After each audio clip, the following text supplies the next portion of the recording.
এজন্য রাসূল সাল্লাল্লাহু আলাইহি সাল্লাম বলেছেন, ইয়াতি আলান নাসি জামানুন, ইয়াতি আলান নাসি জামানুন, এমন একটা যুগ আসবে, এমন একটা জামানা আসবে, লা ইউবালিল মারউ মা খাযা মিনহু আম মিনাল হালাল আম মিনাল হারাম। এমন একটা যুগ আসবে যে যুগের মানুষরা চিন্তা করবে না যে যা সে ইনকাম করলো, যে সম্পদ সে অর্জন করলো, যা সে কামাই করলো, এটা হালাল নাকি হারাম। এমন একটা যুগ আসবে, এমন একটা জামানার মানুষ আসবে, তারা এইটা চিন্তা করবে না এই টাকাটা আমার হালাল কিংবা হারাম। আছে চিন্তা কারো? হারামও বুঝি না, হালালও বুঝি না, যেমনে পানে। এই জন্যে তো আমরা যে কোনো কিছু অভাব হয়ে গেলেই কিস্তির দিকে যাই, ঝুঁকে যাই, সুদের দিকে চলে যাই, সুদের টাকা নিয়ে একটা কর্ম ব্যবস্থা করি, কিংবা গরু কিনি, কিংবা অটো কিনি, কিংবা রিক্সা কিনি।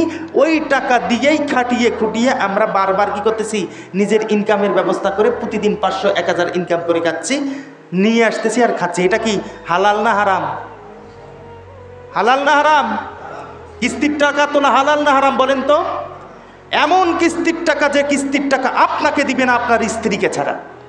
চিন্তা করেছেন? সংস্থাগুলোকে দেখেন কিভাবে ঢুকিয়ে দিয়েছে। আর কিস্তির টাকা না হলে আমি তুললাম, ভালো কথা, আমি পুরুষ মানুষ, আমি টাকা শোধ করব, কিন্তু আমার টাকা আমাকে না দিয়ে আমার স্ত্রীকে লাগবে কেন বলেন তো? আমার স্ত্রীর ছবি লাগবে কেন বলেন তো? মহিলার ছবি লাগবে কেন বলেন তো? এর কারণ হচ্ছে ইহুদি খ্রিস্টানরা চায় মুসলিমদেরকে ঘর থেকে বের করতে হলে, মুসলিম মা বোনদেরকে ঘর থেকে বের করতে হলে এই কিস্তি নামক সুদের ব্যবস্থা করতে হবে। আসো আমাদের কাছে 1 লাখ টাকা নাও, আস্তে আস্তে তোমরা শোধ করে দিও। এমন কোনো বাড়ি পাওয়া যাবে না খুঁজে, আমার তো মনে হয় না, যদি পরিসংখ্যানে খোঁজা হয় এই গ্রামের মধ্যে এমন কোনো বাড়ি খুঁজে পাওয়া যাবে না যেখানে কিস্তি নাই। ইল্লা মাশা আল্লাহ, হতে পারে 2-1 জন, এমন কোনো বাড়ি পাওয়া যাবে না। এজন্য রাসূল সাল্লাল্লাহু আলাইহি সাল্লাম বলেছেন, ইয়াতি আলান নাসি জামানুন,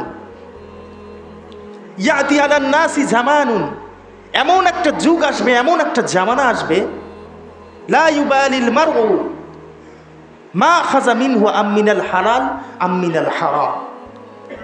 এমন একটা যুগ আসবে যে যুগের মানুষরা চিন্তা করবে না যে যা সে ইনকাম করলো, যে সম্পদ সে অর্জন করলো, যা সে কামাই করলো, এটা হালাল নাকি হারাম। এমন একটা যুগ আসবে, এমন একটা জামানার মানুষ আসবে, তারা এইটা চিন্তা করবে না এই টাকাটা আমার হালাল কিংবা হারাম। আছে চিন্তা কারো?